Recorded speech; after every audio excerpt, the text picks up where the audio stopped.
Som. Dizem que quando tem que pedir é porque a moral está baixa, né? Graça e paz, igreja do avivamento. Mas graças a Deus que nos dá a vitória. Por nosso Senhor e Salvador Jesus Cristo. A guerra é grande, mas a vitória é certa. As batalhas não irão suprimir a vitória que Deus já tem preparado e reservado para as nossas vidas. Eu estou querendo na palavra que diz que aquilo que os nossos olhos não viram, que os nossos ouvidos não ouviram e que nem chegou ao nosso coração, é o que Deus já tem preparado para aqueles que nos amam. Eu profetizo sobre a sua vida uma semana de vitória. Eu não estou profetizando uma semana de refrigério, não estou profetizando uma semana de tranquilidade, eu estou profetizando uma semana de vitória. Nós iniciaremos no meio dessa semana, outubro, um novo mês. E eu quero declarar, assim como a palavra do Senhor diz, que o Senhor é o sol da justiça e que quando Ele resplandece, sobre as suas asas vem a cura. Eu creio nessa palavra. Nós teremos um outubro debaixo de cura, debaixo da manifestação do Senhor, debaixo de vitória. A Bíblia diz que o Filho do Homem se manifestou para desfazer todas as obras da maldade, todas as obras das trevas. E eu creio no poder dessa palavra. E que Deus nos traga esse tempo de vitória. Que Deus nos coloque diante desse tempo de vitória. Que Deus nos dê um novo cântico e novos testemunhos a serem contados. Que o Deus de milagre nos alcance com a sua graça e com a sua misericórdia. Amém? Vocês são bem-vindos a essa noite profética. Obrigado, Murilo e Leandra. Que adoração extraordinária, que mover de Deus nesse lugar. Deus está na casa e Ele é maravilhoso para nós. Escute, em meio às guerras é importante a gente entender o que Paulo diz em Romanos capítulo 5, versículo 1. Ele escreve assim, tendo sido, pois, justificados pela fé, temos paz com Deus. A nossa justificação não é por mérito, é por fé.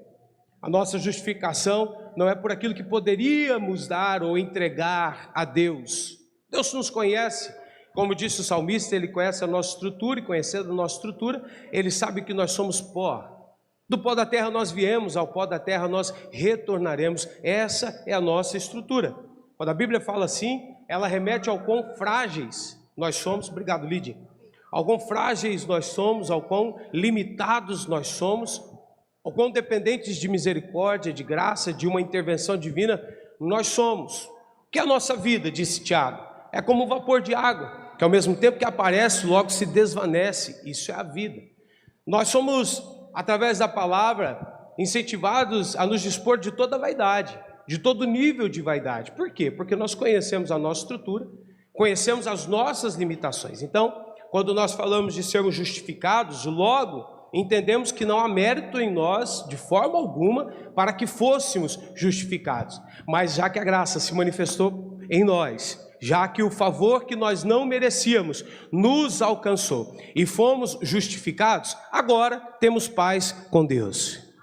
Essa palavra é extraordinária. Por quê? Porque a nossa paz não vem do homem, não vem da terra, não vem das circunstâncias, não vem das pessoas. Temos paz com Deus. Onde nós encontramos a nossa paz? Em Deus. Onde nós nos fortalecemos em paz? Em Deus. O externo, o exterior, ele pode ser diverso. Ele pode ser uma tempestade grande, ele pode ser ventos fortes, mar bravio, mas a nossa paz está em Deus. É por isso que você veio aqui essa noite. Hoje você veio buscar paz. Hoje nós viemos aqui nos refugiar à sombra da onipotência de Deus, onde nós encontramos o quê? Paz. A Bíblia diz que o mundo jaz no maligno, mas a Bíblia, ela nos afirma que em Deus nós temos paz. Uma vez, Jesus Cristo, não querendo enganar os seus 12, acerca do que eles enfrentariam, ele diz, essas coisas eu vos digo, para que em mim tenhais paz. No mundo tereis aflições, mas tenham bom ânimo. Então a nossa paz, ela está em Deus. A nossa paz, ela está com Deus. E quando nós temos consciência de que a nossa paz é Jesus, como disse Isaías lá no capítulo de número 9, ele é o príncipe da paz. Ele é o príncipe da nossa paz. Quando nós mentalizamos isso, quando nós tomamos consciência disso, se cumpre o que Paulo escreve em 2 Coríntios capítulo 4, versículo 8 e 9. Eu esqueci meu tablet hoje, olha como que eu estou moderno, pessoal. 2 Coríntios capítulo 4, versículo 8 e versículo 9. Você pode abrir a sua Bíblia comigo? Pode projetar aqui, por gentileza. Isso, querido. 2 Coríntios capítulo 4, versículo 8 e 9. Olha o que diz Paulo aqui, ó. Em tudo somos atribulados, mas não angustiados, perplexos, mas não desanimados, perseguidos, mas não desamparados, abatidos, mas não destruídos. É um parâmetro, é a visão de uma situação adversa e de uma condição comportamental e mental.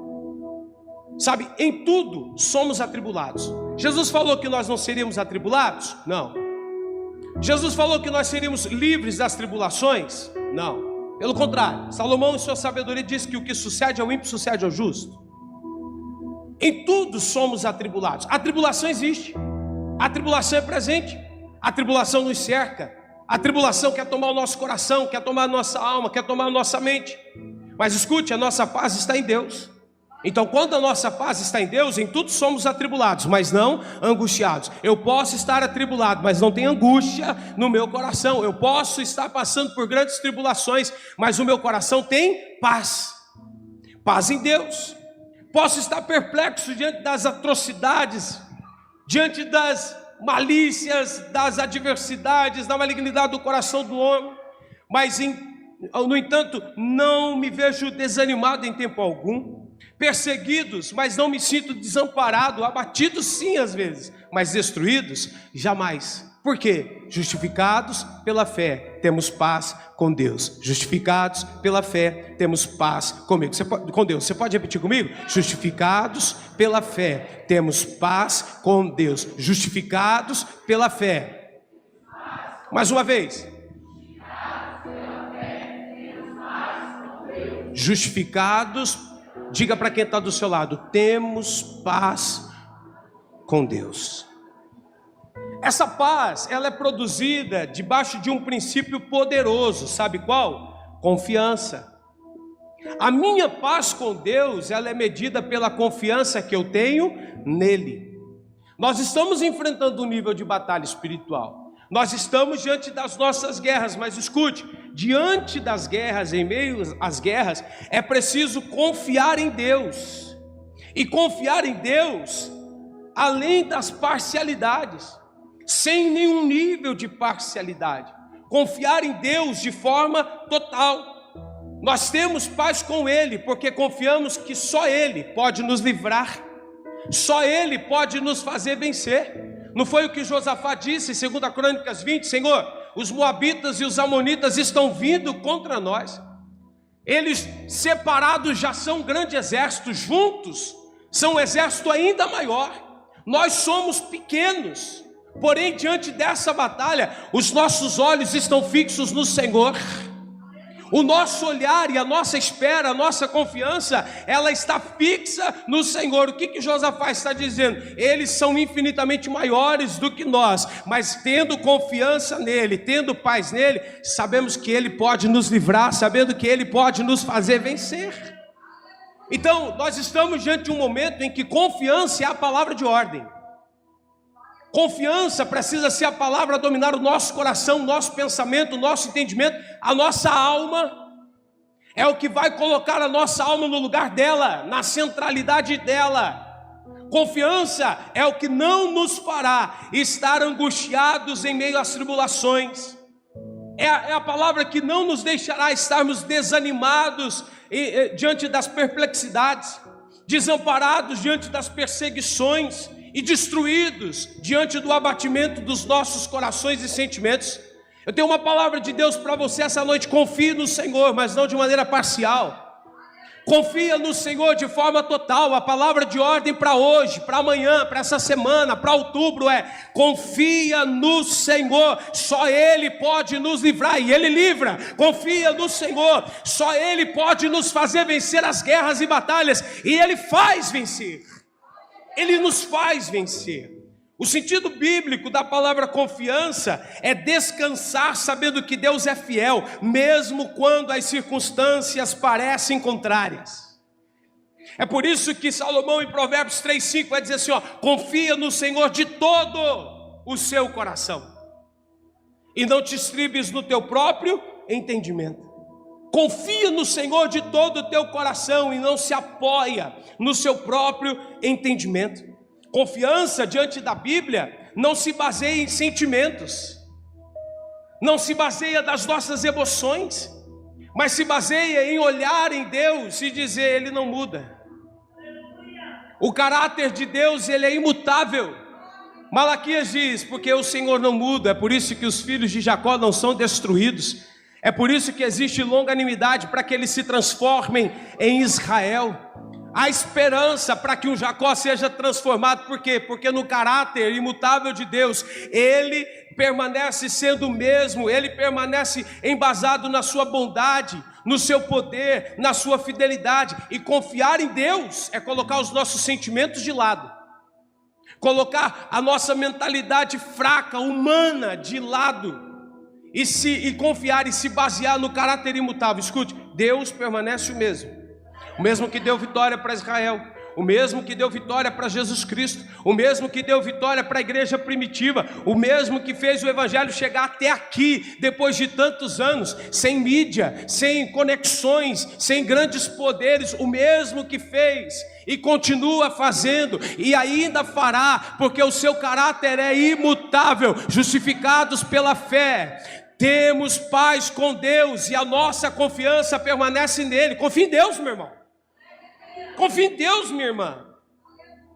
3:26 de Provérbios diz: porque o Senhor será a tua confiança, é Ele que guardará os teus pés da prisão. Vou falar de novo, porque Deus está falando comigo. Porque o Senhor será a tua confiança, é Ele que pode guardar os teus pés da prisão, diz o Senhor. Glória, glória. Confiar numa perspectiva bíblica é esperar com paciência no agir de Deus. Eu não sei como Deus vai fazer. Igreja, nós não estamos numa guerra espiritual aqui, acerca de uma conquista que desejamos. Eu estou declarando o louvor do Thales. Eu não sei como Deus irá fazer, eu só sei que vai ser perfeito, como tudo que Ele faz. Então eu confio, eu entreguei. Confiança na base bíblica nasce da comunhão com Deus. Você conhece a Deus? Vamos olhar essa perspectiva para os nossos relacionamentos. Você consegue confiar em alguém que você conheceu hoje? Não? Tem que comer pelo menos um pacote de sal para você dizer: eu confio em fulano. O que isso demanda? Tempo. O que isso demanda? Relacionamento. O que isso demanda? Intimidade. Não se confia em quem conhecemos hoje. Em Deus funciona na mesma métrica. Para que você confie em Deus é necessário comunhão, relacionamento, é necessário dia a dia. Escute, não dependa de um culto de domingo para você conhecer a Deus ou para você compreender os seus mistérios e a forma com que Ele opera. E eu quero te dar aqui uma instrução: quanto mais rápido você conhecer a Deus, mais rápido você vai aprender quem Ele é, e mais rápido a sua alma entra em descanso. Por que somos atribulados? Porque não sabemos quem é Deus. Todas as vezes que vem o desespero no nosso coração, na nossa alma, nós estamos anulando todo o conhecimento que temos de Deus. Porque quem confia em Deus e quem conhece a Deus sabe que Ele não perde batalhas. Quem sabe quem é Deus, quem conhece a Deus, ele não se desespera, ele apenas confia. Salmo 9, versículo 10, o salmista diz: em ti confiam os que conhecem o teu nome. O meu conhecimento de Deus me faz estar em paz. me faz livre do desespero, das aflições, dos dias e do mundo. Queridos, como diante dessa batalha espiritual, as armas da nossa milícia não são carnais, mas como disse o apóstolo Paulo em 2 Coríntios capítulo 10, versículo 3 e 4, mas poderosas em Deus, para destruir todas as fortalezas. Confiança aqui tem como alvo tanto a origem quanto o destino, Deus. Confiar em quem? Deus. Da origem ao destino, Deus. Eu confio em Deus no começo, eu confio em Deus no final. Eu confio em Deus no decorrer. Escute, nós estamos em guerra, mas a nossa guerra é espiritual. A nossa guerra não é física, não é humanizada, não é normalizada. A nossa guerra é contra principados, potestades, hostes da maldade, que estão presentes nas regiões celestiais. É por isso a exortação de Paulo dizendo: as armas das nossas milícias não são carnais. As armas das nossas milícias, elas são espirituais e poderosas em Deus para destruir, sabe o que? Fortalezas. Tem noção disso? O enfrentamento espiritual não é diante de coisas banais.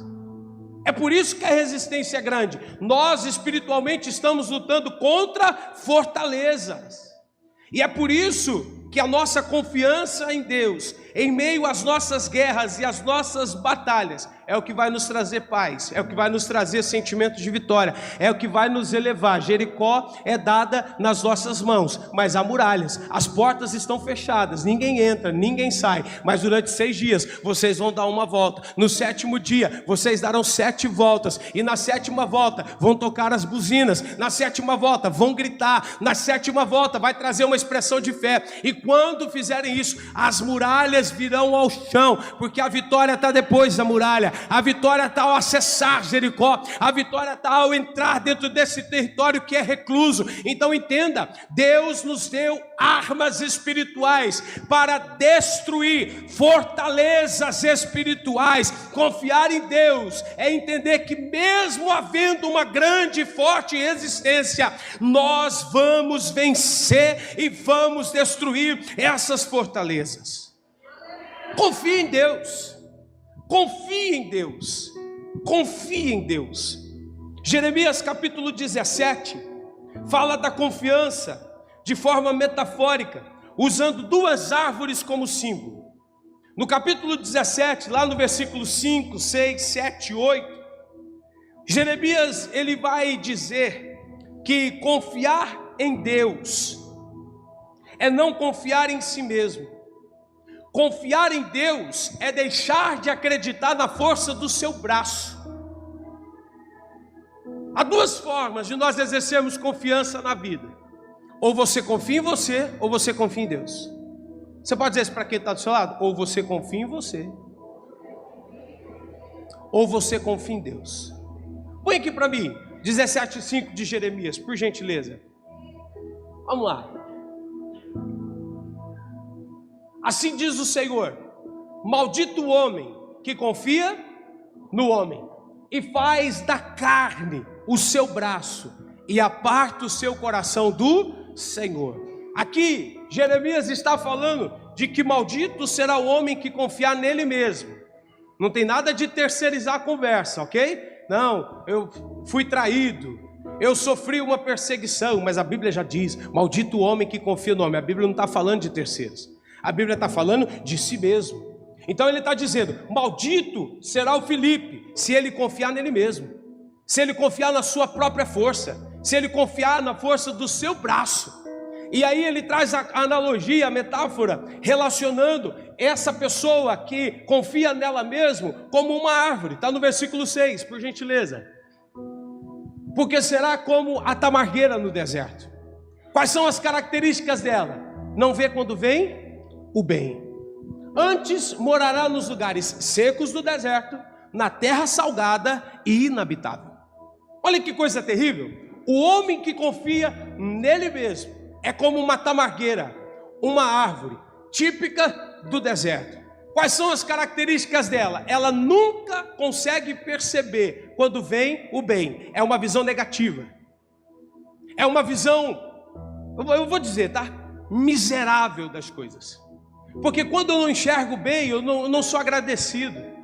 E a Bíblia diz: em tudo dai graças, porque essa é a vontade de Deus. Você sabia que até nas situações adversas, Deus está nos ensinando, Deus está nos forjando, e nós devemos agradecer?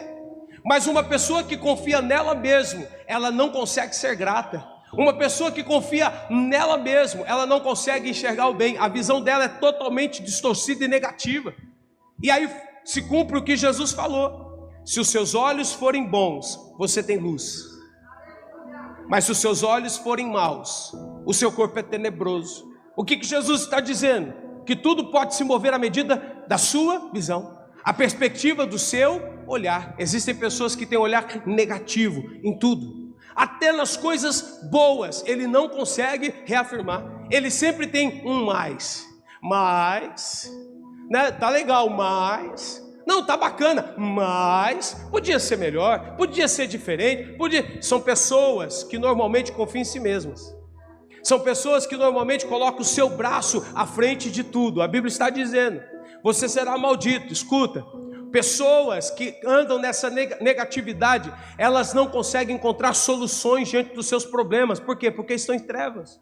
Elas não conseguem encontrar portas, não conseguem encontrar recursos, não conseguem encontrar respostas. Diferentemente de quem tem um bom olhar acerca de tudo. A Bíblia diz: se os teus olhos forem bons, você tem luz. O que é luz aqui? Resposta, solução, caminhos, estratégias, ideias. Até diante das guerras, Luiz, quando os meus olhos têm uma perspectiva boa acerca do que eu estou vivendo, das circunstâncias da minha vida, se eu tenho uma boa visão, eu tenho luz, eu consigo ter discernimento, eu consigo olhar à frente, eu consigo ter uma visão de águia. Qual é a visão da águia? Quando as tempestades vêm, a águia, pela sua força, pela sua estrutura, ela consegue furar a tempestade, enxergar acima da tempestade.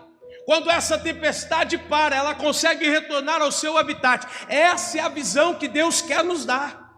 É esse comportamento que nós precisamos ter, mas isso depende da perspectiva dos seus olhos. Ei, para de olhar tudo de forma negativa, meu irmão. Para de criar problema onde Deus está colocando solução. Não dê lugar para o diabo. Não dê lugar para o diabo. Tem pessoas aqui, Deus está falando comigo, que orou tanto para ter algo, orou tanto para abrir uma empresa, orou tanto para começar o seu próprio negócio, e hoje está tomado por trevas porque a sua visão é negativa acerca do que Deus colocou nas suas mãos. Você não pediu, você não implorou, você não orou, você não fez campanha. Sabe o que você precisa fazer? Não é mudar de ramo, não é uma nova formação, uma nova graduação. Você precisa mudar o teu olhar acerca da coisa, porque do jeito que está, você se tornou uma tamargueira, você não consegue ver o bem. Além disso, coloca aí por favor, deixa o texto na tela, por gentileza. Versículo de número 6, é isso? 17:6. Aí eu acabo o culto tarde, a culpa é minha, hein? Vamos lá, pessoal. 17:6 de Jeremias. Livro do profeta Jeremias, capítulo de número 17, versículo 6. Deixa eu olhar aqui.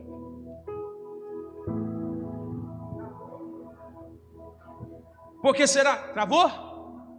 Está repreendido em nome de Jesus. Será como a tamargueira no deserto, não verá quando vê o bem. Antes morará em lugares secos, desertos, em terra salgada e inabitável. Sabe o que significa? Isolamento.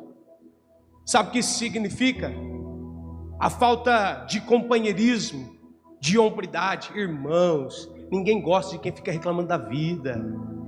Ninguém gosta de quem fica murmurando, porque quem murmura dá volta, quem murmura não sai do lugar, quem murmura não avança, quem murmura não prospera. A Bíblia está aí dizendo há tantos anos, quem murmura fica estagnado, fica no mesmo lugar. Você é conhecedor da Bíblia e você não consegue ser liberto dessa murmuração, você não consegue ser liberto dessa reclamação. O sangue de Jesus, que tem poder, transforma a tua visão. Sai dessa perspectiva de ser uma tamargueira. Não confie em você, não confie no seu braço, não confie na sua força, não confie na sua influência, não confie no seu dinheiro, não confie em nada que é humano. As armas da nossa milícia são espirituais. Aí vem a perspectiva da segunda árvore. Abra sua Bíblia aí, Jeremias capítulo 17, Aí o versículo de número 7 diz assim, ó: mas bendito o homem que confia no Senhor, cuja confiança ou esperança é o Senhor. A segunda árvore, versículo 8, será como uma árvore plantada junto às águas, ô glória, que estende as suas raízes para o ribeiro, não receia quando vem o calor, mas a sua folha fica verde. No ano da sequidão, não se preocupa e nem deixa de dar frutos. Um homem e uma mulher que confia no Senhor está preocupado com as suas raízes. Vou falar. Jesus Cristo disse assim, ó: havia um homem que tinha uma videira, uma vinha. No meio da vinha nasceu uma figueira. A figueira incomodou ele? Não. Mas uma característica incomodou ele, sabe qual? A figueira estava plantada há anos e não tinha dado um fruto sequer. Esse homem vem ao viticultor e diz: corta fora, arranca, joga fora. Mas ele vem com uma intercessão dizendo: não, vamos deixá-la mais um ano, e eu vou fazer algo. Eu vou visitar as suas raízes, eu vou estercar, eu vou fortalecer as suas raízes, porque se em mais um ano ela não frutificar, aí sim, aí nós vamos cortar, aí nós vamos jogar fora. O que esse homem está dizendo? O problema dela não está no tronco, não está nos galhos, não está nas folhas, não está nos brotos. O problema dessa figueira está nas suas raízes. É por isso que Paulo é extraordinário quando diz que nós somos como jambuzeiros, enxertados na videira verdadeira e participantes tanto da raiz quanto da seiva. Deus nos fez para frutificar. Deus nos enxertou nele para que houvesse frutificação. O problema de muitos de nós é achar que os nossos conflitos ou as nossas adversidades estão naquilo que é aparente. Nós somos humanos, né? E nós nos encantamos com a aparência, né? Nós nos iludimos com a aparência. O nosso negócio é acerca do como nós enxergamos.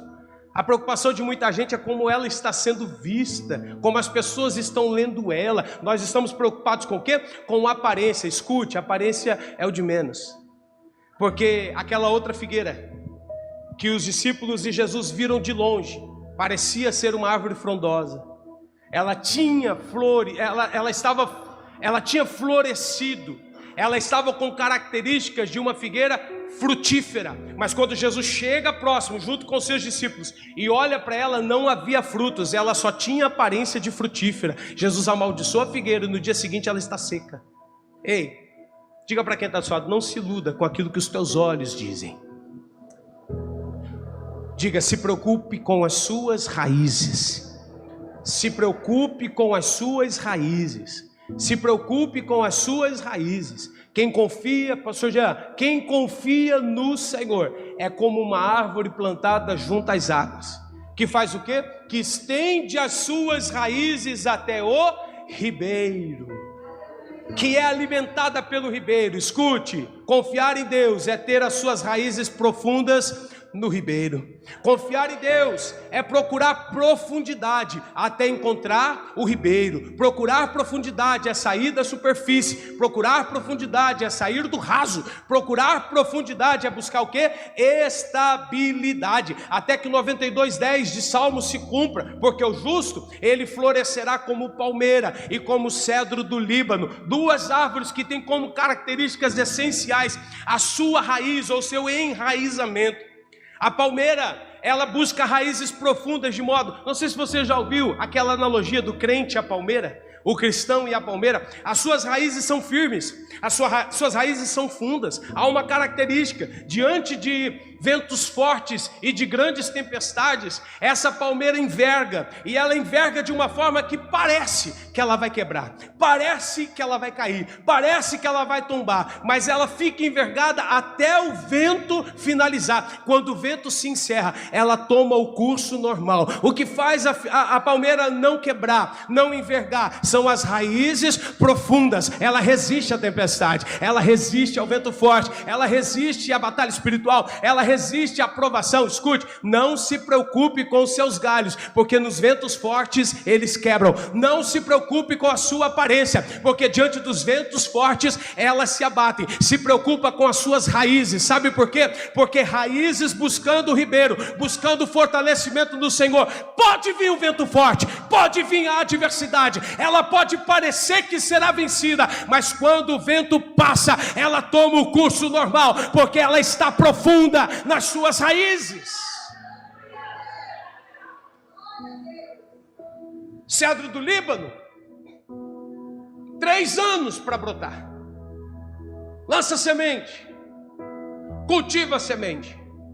Externamente não está acontecendo nada, por dentro é a semente quebrada, é o enraizamento, é essa raiz buscando profundidade. Isso não são meses, não é 1 ano, não são 2 anos, são 3 anos. Após 3 anos é que haverá o broto, é que haverá o crescimento e a estruturação. Escuta, o justo, ele florescerá como a palmeira, e ele será como o cedro do Líbano. Entenda, quem confia em Deus tem as suas raízes profundas, buscando o ribeiro. Qual é o resultado? Característica: não receia quando vem o calor, a sua folha fica verde. No ano da sequidão, não se preocupa e não deixa de dar frutos. Quem somos? Somos a árvore que representa os que confiam no Senhor? Ou somos a árvore que representa os que confiam em si mesmos? Vencer ou ser vencido nessa batalha que nós estamos enfrentando está na base da confiança. Diga para quem está do seu lado: se você confiar em você, você pode ser vencido. Diga: mas se você confiar em Deus, você vai vencer. A Bíblia diz que bendito aquele que confia no Senhor. O que é o bendito? O abençoado. O que é o bendito? É o alvo da bênção, é o alvo da graça, é o alvo da misericórdia de Deus. Essa confiança, irmãos, fala da recompensa, não só diante dos enfrentamentos, mas após. Essa luta que nós estamos enfrentando vai passar. Não, eu vou falar de novo para você melhorar o glória a Deus, porque eu quero que você acredite nisso. Não é possível, irmãos. Essas guerras que estamos enfrentando, elas vão passar. A guerra vai passar, a batalha vai ser vencida. Quando a gente olha para o Velho Testamento, Dimar, toda a guerra vencida, o exército que vencia tomava os despojos. O que eram eles? Bens, terras, riquezas, propriedades. Mas a nossa guerra hoje é espiritual. E usando as armas da nossa malícia, nós vamos ter uma recompensa. Sabe qual? O conhecimento de Deus, o acesso à sua verdade. Aí você fala: eu achei que era um apartamento novo, uma casa no Dama, uma BMW. Eu achei que o despojo dessa guerra ia ser uma conquista material. Não existe nada mais valoroso do que o conhecimento de Deus. A Bíblia diz: conhecereis a verdade, e a verdade vos libertará. Não adianta andar bem, viver bem, comer bem, morar bem e ser um cativo. Porque nesse exato momento existem pessoas em casas de alto padrão, depressivas, em pânico, chorando, sem solução, com um vazio dentro dela, do tamanho de Deus. Faz sentido? Faz sentido o que eu estou falando? Então qual é a recompensa que temos? O conhecimento de Deus. O que é isso? A verdade. Nós precisamos ser detentores da verdade. Esse texto de 2 Coríntios 10, que fala que as armas da nossa milícia são espirituais, no versículo 5, ele diz assim, destruindo argumentos e toda a altivez que se levanta contra o conhecimento de Deus. Sabe por que eu entendo que isso é importante, irmãos? Porque Satanás em todo tempo trabalha por um desejo, sabe qual? Criar obstáculos entre o homem e Deus. De quem é a proposta do pecado? De Satanás. Quem nos tenta acerca do pecado? Satanás. Por quê? Porque a única coisa que pode fazer a divisão entre o homem e Deus é a iniquidade. O apóstolo Paulo diz que a altura não pode, a profundidade não pode, o presente não pode, o porvir não pode, principados não podem, potestades não podem, anjos não podem, nada pode nos separar de Deus.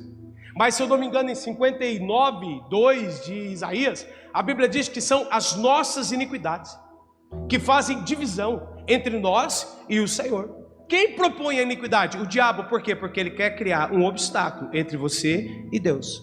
Ele quer criar um obstáculo entre eu e Deus. Então, como que ele quebra essa conexão? Através das mentiras.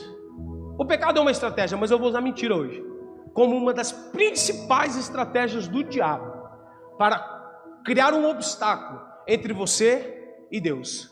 A mentira, ela é do diabo, sim ou não? A Bíblia atribui paternidade ao diabo. Acerca do quê? Mentira. Ele é o pai da mentira. Ele é o pai da mentira. Deus é o pai dos órfãos. Ele é o pai da mentira. Muitos de nós, dobre a sua atenção, através de sofrimentos na infância, traumas, experiências negativas, passamos a desenvolver falsas conclusões ao nosso próprio respeito. A depender do seu histórico de vida, da sua construção até aqui, Satanás pode se utilizar de momentos e de situações, experiências negativas, traumas, sofrimentos na infância, para desenvolver em nós conclusões falsas, erradas, acerca de nós mesmos, em detrimento ao que Deus determinou como propósito de vida e existência. Olhem para mim, quando vocês nasceram com um propósito. Nós não estamos no mundo pela vontade de um homem e de uma mulher. Não estamos. Nós estamos no mundo pela vontade de Deus. Alguém tem certeza disso? Você não era para existir, irmão, irmã. Você não era para estar aqui. Mas você nasceu pela vontade de Deus. Tem muita gente aqui, que é fruto de uma gravidez de risco. Tem muita gente aqui que não era para ter nascido por um trauma que a mãe sofreu, foi um tombo, foi uma agressão física, uma agressão verbal. Tem muita gente aqui que hoje só está nesse culto porque Deus quis que você nascesse. Mas já que Deus quis que você nascesse, Ele não simplesmente queria que você existisse. Ele te enviou ao mundo com uma missão. Ele te enviou ao mundo com um propósito. Ele te enviou ao mundo com um desígnio. Diga para quem está do seu lado, você não está aqui por acaso. Diga, a sua vida tem propósito. A sua vida tem missão. A sua vida tem desígnio. E o que esses sofrimentos, traumas, experiências negativas quer contaminar com falsas conclusões? O propósito original, o propósito da nossa existência.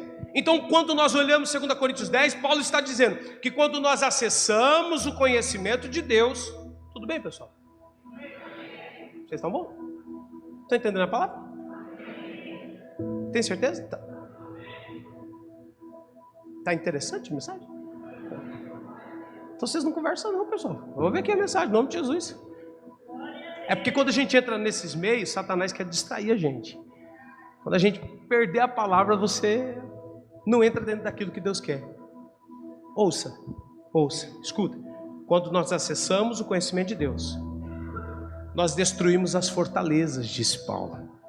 O que são essas fortalezas? Todos os argumentos, toda altivez que se levantou contrário ao propósito da minha vida, ao propósito da minha existência, o que explica o porquê eu estou aqui.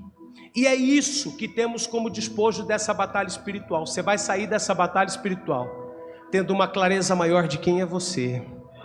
O conhecimento de Deus, ele te levará à verdade. Eu quero declarar na autoridade do nome de Jesus que toda mentira que Satanás plantou na sua mente, na sua alma, no seu coração, caia por terra agora, no poder do sangue de Jesus. Toda mentira que entrou por sofrimentos, por traumas, por experiências negativas, que isso caia por terra, que todo argumento do diabo, toda altivez que se levantou contrário o que Deus tem preparado para você, que caia por terra em nome de Jesus. Essa vitória é garantida no poder do nome de Jesus. Nós confiamos nele. É mentira que nós perdemos, é mentira que não tem solução, é mentira que não tem saída, é mentira que você não pode, que você não consegue, que você não vai vencer, que você não vai avançar. É mentira que você vai ter o mesmo histórico da tua mãe, o mesmo histórico do teu pai. É mentira que você faz parte de uma família que nunca rompeu e você também não vai romper. É mentira, você está na terra por um propósito divino, e quem determina o presente e futuro da nossa vida é Deus, meu irmão, é o Senhor, é Ele quem determina, é Ele quem faz. É isso que temos como recompensa após batalhas e guerras. Quer um exemplo? Miriam. A Bíblia diz em Êxodo 15, versículo 20 e 21, que quando Israel passou o mar, terra seca, olhou para trás e viu o exército de Faraó sendo consumido, sendo vencido, ela assume uma liderança, ela era profetisa. A Bíblia diz que ela pega o seu instrumento, ela pega o seu tamborim. A Bíblia diz que as mulheres começam a seguir ela. Então ela começa a tocar e dançar, e as mulheres são envolvidas diante dessa celebração. A vitória tinha sido garantida. Deus fechou o mar, consumiu o exército inimigo, Faraó foi derrotado, a libertação já havia acontecido. Então agora nós vamos cantar, agora nós vamos celebrar. A Bíblia vai dizer que Miriam começa a dizer: cantai ao Senhor, porque gloriosamente Ele triunfou. Sabe o que aconteceu aqui? Deus destronou, desmistificou, venceu todo o argumento do Egito na mente do povo dele, todo o argumento de Faraó na mente do povo dele, de os conduzirem com mão forte em escravidão durante 430 anos, 430 anos retidos, escravizados, 430 anos subjugados debaixo da mão forte de Faraó. De repente, o Deus verdadeiro, o Deus do céu, usa Moisés, traz a libertação, e agora eles que imaginavam que eram cativos para sempre, escravos para sempre, se veem livres. Eles entendem que na verdade Deus os fez livres. Então eles pegam o tamborim, pegam as suas danças, começam a dizer: só o Senhor é Deus, só o Senhor é Deus, só o Senhor é Deus. Eles reconhecem a verdade do Senhor. Essa vai ser a nossa história. A mentira do diabo caiu por terra, a mentira do diabo caiu por terra, toda palavra falsa contra a nossa vida caiu por terra. Sabe que somos livres, somos vencedores, somos vitoriosos, podemos sim, e haverá um novo cântico nos nossos lábios. Alguém concorda com isso, por favor? O exército de Faraó foi vencido. A verdade do Senhor vem, o cântico é entoado. O Senhor é verdadeiramente o guerreiro, o Senhor é verdadeiramente o vencedor. Foi Ele quem lutou em favor do seu povo, foi Ele quem lançou cavalos e cavaleiros no mar. O louvor de Miriam expressa o que? Gratidão. Expressa o que? Exaltação ao poder de Deus. O que Miriam está declarando? A vitória aqui não foi resultado da força do braço do homem que confia nele mesmo. A vitória aqui é resultado de uma intervenção divina. A vitória aqui é resultado de um Deus que assumiu a nossa peleja e assumiu a nossa batalha. Eu encerro a ministração, encerro essa palavra, fazendo uma chamada para vocês. Confie no Senhor e não desfaleça as suas mãos. Nós estamos em batalha espiritual.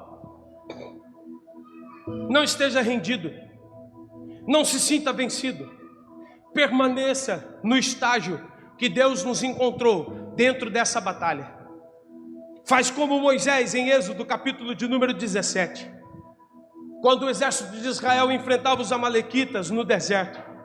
A Bíblia diz que Moisés sobe ao monte do Senhor com um cajado de Deus nas suas mãos. A Bíblia diz que Moisés designou Josué para conduzir os guerreiros na batalha. Ele foi para o monte, junto a Arão e Ur. Ele carregava nas suas mãos o cajado de Deus. E a Bíblia vai dizer que nesse enfrentamento entre o exército de Israel e os amalequitas, enquanto Moisés tinha suas mãos erguidas, Israel prevalecia na batalha. Mas todas as vezes que ele baixava as suas mãos pelo cansaço, a gente cansa? Joel diz: os jovens se cansarão, certamente cairão. Nós nos cansamos. Hoje, domingo hoje, né? 14º dia de uma jornada. Cansei, igreja. Cansei. Falei: será que tem alguém para orar por mim hoje aqui? Aleluia. Não por mim, mas por mim.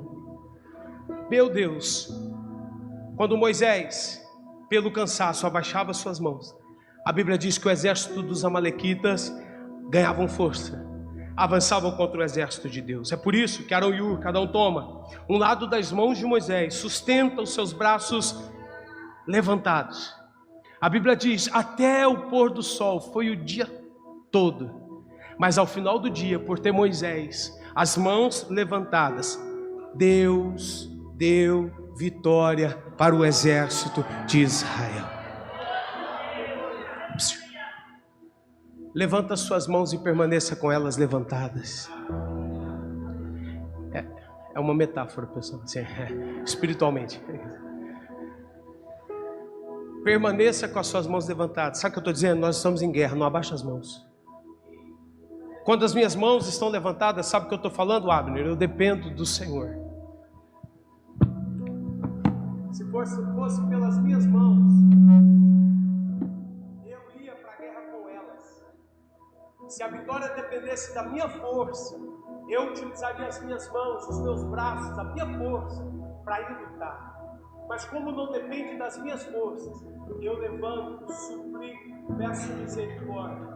Revelo com as minhas mãos levantadas a minha dependência de Deus e dos céus. E diante dessa batalha, Deus nos faz prevalecer. Ainda que as minhas mãos estejam cansadas, eu preciso sustentar elas levantadas, porque não é para a vida inteira, é só por um tempo, é só por um momento, é uma questão de dias, é uma questão de meses, é uma questão de semanas. Então vai valer a pena, Rafael, eu conduzir, eu sustentar as minhas mãos levantadas diante dessa guerra, porque eu entendo, todas as vezes que eu levanto as minhas mãos, eu digo: eu me rendo, Senhor. Todas as vezes que eu levanto as minhas mãos, eu me apresento na condição de rendido. Senhor, eu estou rendido diante da tua força, eu estou buscando a tua graça, a tua misericórdia. Mãos levantadas é confiança total em Deus, mãos levantadas é orar sem cessar, mãos levantadas é interceder diante das batalhas. Escute, nós precisamos essa noite fortalecer as nossas mãos para que elas permaneçam levantadas e assim possamos prevalecer nessa guerra. Isaías 35:3 diz: fortalecei as suas mãos fracas, firmai os vossos joelhos vacilantes, dizei aos desalentos de coração: sejam fortes, não temam, eis o vosso Deus. A vingança vem dele, a recompensa vem dele, a salvação vem dele. Neemias 6:9, ele diz: porque todos eles procuravam atemorizar-nos, dizendo: as suas mãos largarão a obra. Ei, Sambalate, Tobias e Gerson estão dizendo: começou a reconstrução? Começou a reforma? Eu quero ver até onde você vai. Essa é uma mensagem de alerta para essa igreja essa noite. O adversário da nossa alma está olhando para nós e perguntando: eu quero ver até onde vocês vão. Olha lá. As suas mãos largarão a obra, vocês não vão concluir ela. Eu pergunto: nós não vamos concluir?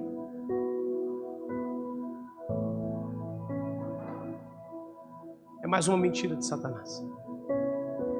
Enquanto a vitória não for dada, nós não abaixamos as nossas mãos. Enquanto a obra não for concluída, nós não largaremos a obra. Não se efetuará. Agora, pois, ó Deus, ó Neemias dizendo: fortalece as minhas mãos. Eu termino. O que Neemias está pedindo?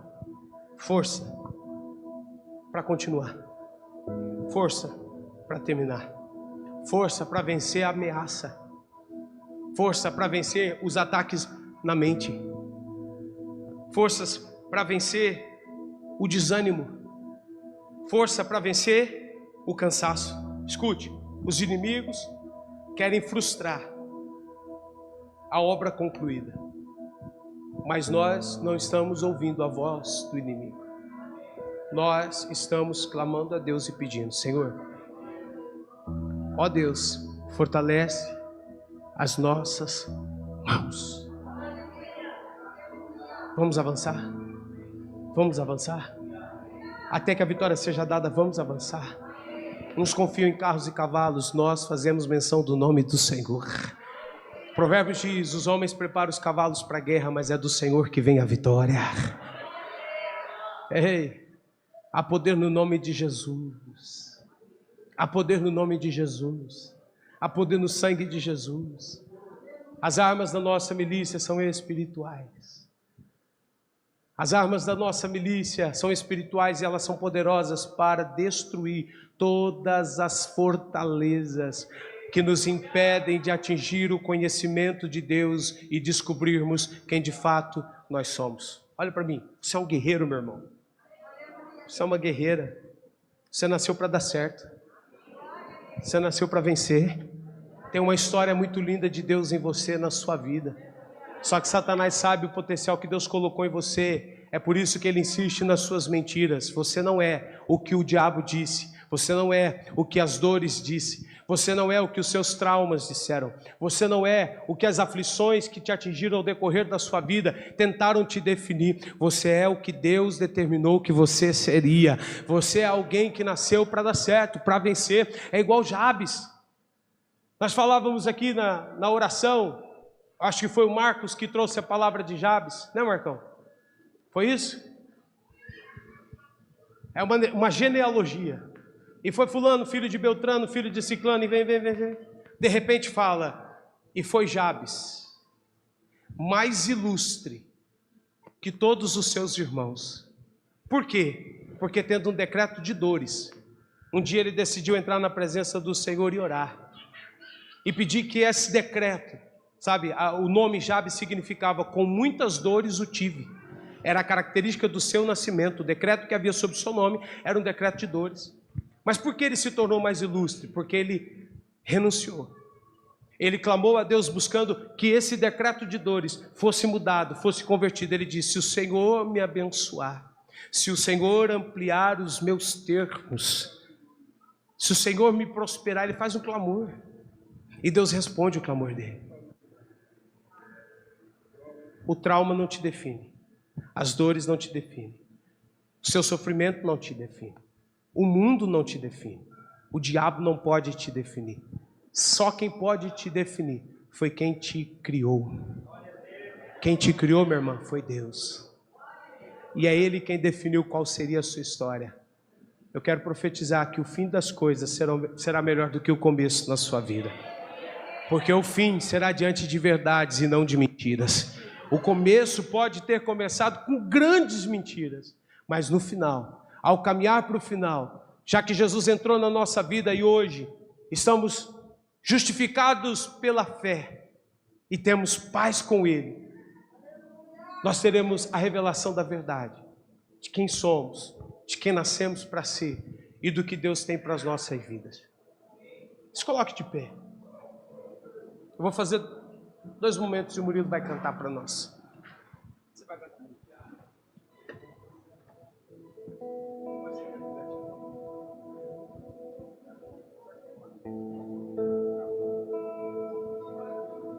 Feche os teus olhos, levante suas mãos.